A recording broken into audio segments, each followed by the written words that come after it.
కొట్టగలిగినాం. ఇది కూడా అంతే. అందుకని చైనా సప్లై చేసిన ఆయుధాలు పనికి రానివని తేలాలి మనం. ఇంకొక మాట మా సామాన్య ప్రజలకు అర్థమయ్యే ఇంకో మాట చెప్తాను. చాలాసార్లు ఏమైందంటే చిన్నపిల్లల ఆట ఉన్నది పాకిస్తాన్ కదా. మనము ఒక ధనవంతుడు తన పిల్లలకు ఒక 10,000 రూపాయల పటాకులు కొనిచ్చిండు అనుకోండి దీపావళి పండుగ నాడు. ఈ 10,000 రూపాయల పటాకులు ధనవంతుడి పిల్లడు ఎవడు పిచ్చివాడు ఉంటేవాడు ఏం చేస్తారంటే ఒక పూటలో 1 గంట 2 గంటల్లో కాల్ చేస్తారు, అయిపోతుంది. ఒక 100 రూపాయలు సేవ్ చేసుకున్న ఒక మధ్యతరగతి వ్యక్తి తన పిల్లగాడికి 100 రూపాయలు ఉన్న బిడ్డ ఈ 100 రూపాయలతోనే ఈ పండుగ ఎలా చేసుకోవాలంటే వీడు ఏం చేస్తాడు, ఉన్నదాన్ని పొదుపుగా వాడతాడు. అప్పుడు ఏమైంది అంటే 3 రోజులు పండుగ చేసుకోవాలి. నరక చతుర్దశి, దీపావళి, ఆ తెల్లారి కూడా చేసుకోవాలి. కార్తీక పుణ్యాన్ని కూడా దాచిపెట్టుకుంటాడు. ఇక మనం మధ్యతరగతి వేస్తాం. ఇప్పుడు ఏంటంటే పాకిస్తాన్ ఎట్టుందంటే చిన్న పిల్లవాడు అది 10,000 రూపాయల పటాసులు కొనిచ్చిన లాగా ఉంది. అన్ని ఒక రకంగా చెప్పాలంటే ఫ్రీగా వచ్చినాయా లేకుంటే ఏదో రకంగా భారత్ ను బీట్ చేయడానికి వాళ్ళ దగ్గర ఆయుధ సంపత్తి ఉన్నది. ఆఫ్ఘనిస్తాన్ లో పనికిరాని అవన్నీ కూడా తెచ్చుకున్నారు వీళ్ళు. ఇవన్నీ ఏం చేస్తున్నారు, తుస్సు అనే బాంబులను నిడిచేస్తున్నారు. ఇప్పుడు వాళ్ళ భయం ఏమైందంటే పాపిరెడ్డి గారు చాలా కరెక్ట్ పాయింట్ చెప్పారు. ఏమనంటే వైమానిక దాడులు వాళ్ళు తట్టుకోలేకపోతున్నారు. ఒకవేళ ఇది దాటి సముద్ర దాడులు కూడా స్టార్ట్ అయినాయి. వైమానిక దాడమే కాదు, కరాచీ ఎయిర్పోర్ట్ లో ఉన్న కరాచీ మన పోర్ట్ లో ఉన్న దానిలో 10 నౌకలు ధ్వంసం చేసాం మనం. విక్రాంత్ మనకు పెద్ద సింహం లాగా విక్రాంత్ ఆ పక్కన అరేబియా మహాసముద్రం ఉన్నది. ఇవాళ కరాచీ పోర్ట్ ను కూడా గతంలో స్వాధీనం చేసుకుని ఇప్పుడు కూడా స్వాధీనం చేసుకుంటాం. ఇంకో మాట కూడా ఉంది, ఆపరేషన్ ట్రైడెంట్ అన్నారు. అప్పుడు కరాచీని స్వాధీనం చేసుకుంటే అప్పుడు 71 లో ఆపరేషన్ ట్రైడెంట్ అన్నారు, త్రిశూలం. ఇప్పుడు కూడా మనం ఆపరేషన్ ట్రైడెంట్ అని పేరు పెట్టకుండా ఆపరేషన్ సింధూర్ అని పేరు పెట్టి చేస్తున్నది ఏంటంటే ఆపరేషన్ ట్రైడెంట్ లాంటిది. ఒకటి దౌత్యపరంగా యుద్ధం చేస్తున్నాం, 2 ఆర్థిక పరంగా యుద్ధం చేస్తున్నాం, 3వది వాళ్ళు ఏదైతే యుద్ధం చేస్తున్నా వాళ్ళకి తిప్పి కొడుతున్నాం. ఇవి 3 చేస్తున్నాం. కానీ దురదృష్టవశాత్తు ఏంటంటే ఇంతకు ముందు పాపిరెడ్డి గారు అన్నట్టు సామ్రాజ్యవాద దేశాలు అటుపక్క మనకు సహకరిస్తారు. ఎందుకంటే భారత్ కనుక 3వ ఆర్థిక శక్తిగా ఎదిగితే వాళ్ళు నష్టమేం కాదు, దుర్మార్గం జలసీ అన్నట్టు పక్కడు ఎదిగితే. మనం ఎదిగినాం అనుకోండి మొత్తం ఈ ప్రపంచ దేశాల్లో మనం సూపర్ అవుతాం. వాళ్ళిద్దరు ఒకడేమో సామ్రాజ్యవాదం, ఏమో భౌగోళిక సామ్రాజ్యవాదం ఎవరిది అమెరికా. ఇది మొదటి నుంచి కూడా. ఇజ్రాయెల్లో వాడు ఇప్పుడు నాకు వాటా ఇవ్వమంటుండు, ఇజ్రాయెల్ గనులు ఇవ్వమంటున్నాడు. చైనాదేమో దుర్మార్గ వ్యాపార సామ్రాజ్యం వాడు ఈ మన భూమి గుంజుకుంటే ఉంటది, మనకు గుంజుకోలేదా వాడు. కానీ వాడిని ఏముంటదంటే పోర్టులో లేక అభివృద్ధి పేరు మీద షావుకారు అప్పించినట్టు వాడు పెట్టుబడులు పెట్టి ఆ దేశాలను స్వాధీనం చేసుకుంటున్నాడు. శ్రీలంకలో జరిగింది, బంగ్లాదేశ్ లో అదే జరిగింది.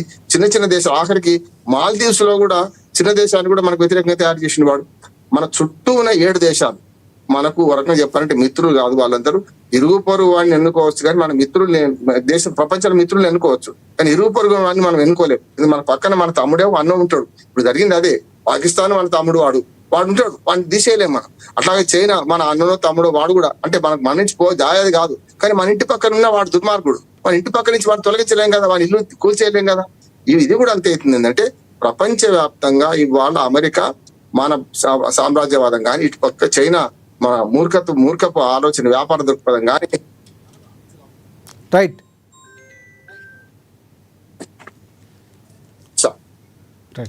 పాపిరెడ్డి గారు, ఇంకొకటి పాక్ విషయానికి సంబంధించి జయశంకర్ చాలా కీలకంగా వ్యాఖ్యలు చేశారు. అంటే యుద్ధం మొదలుపెట్టింది వారే కాబట్టి వాళ్ళు ఆపితే మేము ఆపుతాం అంటున్నారు. అంటే ఇక్కడ పాక్ ఎక్కడ కూడా భారత్ ఆపితే మేము ఆపుతామని చెప్తుంది. సో ఇందాక మాట్లాడుతున్నట్టు ఫ్యాక్ట్ చెక్ చేసి కూడా చాలా క్లియర్గా చాలా అంశాలు బయటకు వచ్చాయి. S-400ని మేము ధ్వంసం చేసామని చెప్పేసి అక్కడ పాక్ ప్రకటించుకుంటుంది, మీడియాలో చెప్పుకున్నటువంటి పరిస్థితి కనిపిస్తుంది. అవన్నీ అవాస్తవాలని భారత్ కొట్టేస్తుంది.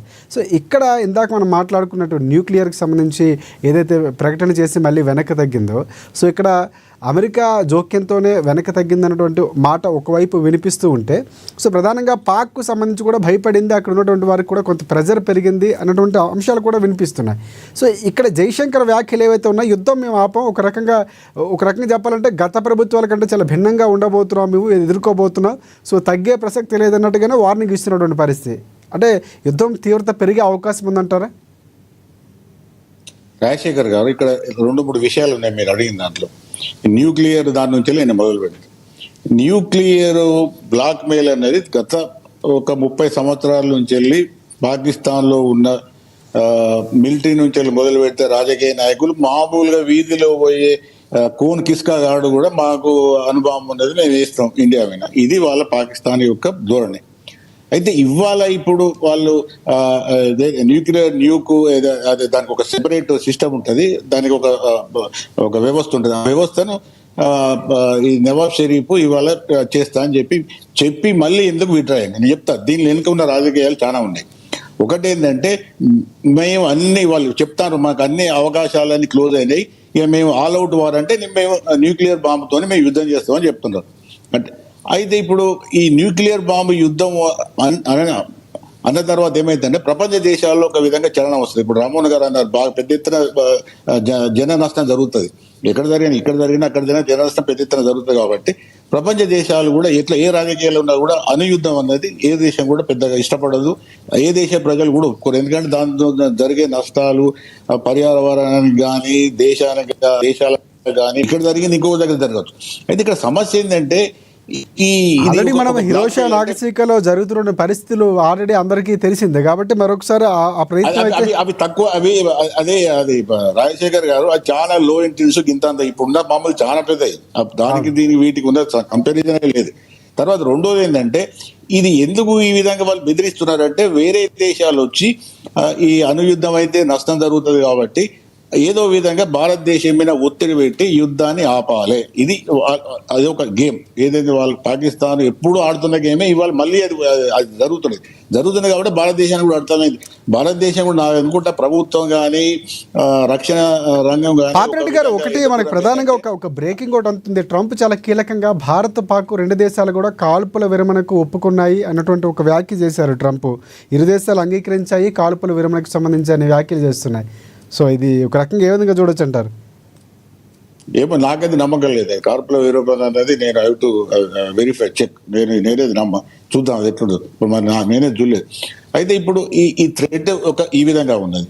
రెండోది ఏంటంటే ఇవాళ ఒకవేళ భారతదేశం ఇంతవరకు అఫెన్స్ పోలేదు, డిఫెన్స్ అఫెన్స్ అంటారు, అంటే డిఫెన్స్ తోని ఒక విధంగా వాళ్ళ మీద అఫెన్స్ చేశాను. ఒకవేళ అఫెన్స్ పోతే పాకిస్తాన్ తట్టుకోలేదు. ఎందుకంటే మన దగ్గర బ్రహ్మోస్ ఉన్నాయి, పినాకిని ఉన్నది, రఫాల్స్ ఉన్నాయి, అగ్ని చాలా ఉన్నాయి. మనం ఒకవేళ నిజంగానే మనకు ఉన్న ఆయుధాలు మనకున్న వ్యవస్థను వాడితే పాకిస్తాన్ ఒక రోజు 2 రోజులు మొత్తానికి నాశనం.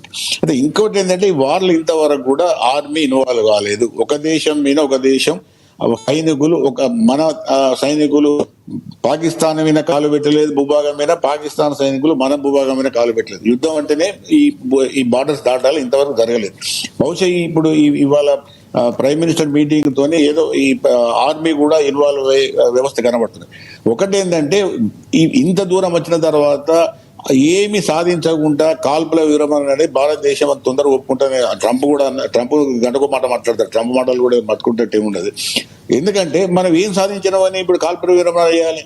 ఇప్పుడు సమస్య ఏంటంటే ఇంత పెద్ద దూరం వెళ్ళిన తర్వాత మనకి ఏం నష్టమైంది? మళ్ళీ వాడు గదే కుక్కతో వాడు గదే పని చేస్తా అంటాడు, మళ్ళీ గదే తీవ్రవాదులు, గదే మళ్ళీ క్రాస్ బార్డర్ టెర్రరిజం మళ్ళీ అంతా గదే ఉంటుంది. కాబట్టి ఇప్పుడు ఇంకోటి ఏంటంటే వాడు ఇంత యుద్ధమైన తర్వాత నన్ను ఏం చేయలేదు కాబట్టి వాడు ఇంకా తెగిస్తాడు. రాబోయే కాలంలో ఇంకా నష్టం ఎక్కువ చేసే అవకాశాలు ఉంటాయి, ఇంకా ఎక్కువ ఇబ్బంది పెట్టే అవకాశం ఉంటుంది. కాబట్టి మనం ఇంతవరకు ఈవెన్ తీవ్రవాదులను కూడా మనం తుదముచ్చంటే ఆఫీస్ సైజ్ తెచ్చిండా, అజర్ మహబూబ్ తెచ్చిండా, లేకపోతే చాలా మంది ఉన్నారు, కొన్ని వేల మంది ఉన్నారు. ఎవిడెన్స్ తెచ్చిండు, ఎవిడెన్స్ రాలేదు, ఎవరికి ఏమైంది? దాన్ని పెంచి పోషిస్తున్న ఆర్మీకి ఏమైనా తెచ్చిండా? ఒక ఆర్మీ సోల్జర్ కూడా తవ్వలేదు.